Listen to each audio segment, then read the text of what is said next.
كل يوم لحمة لحمة لحمة، لحمة الجمعية اللي مالية بيها الفريزر. لحمة الجمعية؟ جمعية ايه بقى اللي انا مالية بيها الفريزر يا بهيجة؟ انتي بتتصنطي علينا يا سماسم. يا ريت على الاقل كنت عرفت ايه اللي بيتقال عني. قولي يا بهيجة، قولي سمعوني بدل ما تقولوا من ورايا. كلام ايه ده يا سماسم؟ هي ما كانتش بتتكلم عليك. امال عن مين يا عطيات؟ وانتي واقفة تسمعيها؟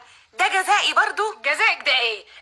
انتي بتعايرينا يا سماسم. ينقطع لساني يا اختي، لكن عيب الكلام اللي بتقولوه ده، عيب. ومش عيب تخلي الشغالة اللي عندك ترد عليا لما اقول لها تغسل هدوم البنات وهي بتغسل هدومكم، تقول لي وهم بناتك ما لهمش ايدين؟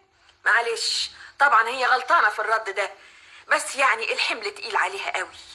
ما فيهاش حاجة يعني لو كل بنت غسلت هدومها. اسم الله بناتك يعني مش صغيرين دلوقتي. ايوه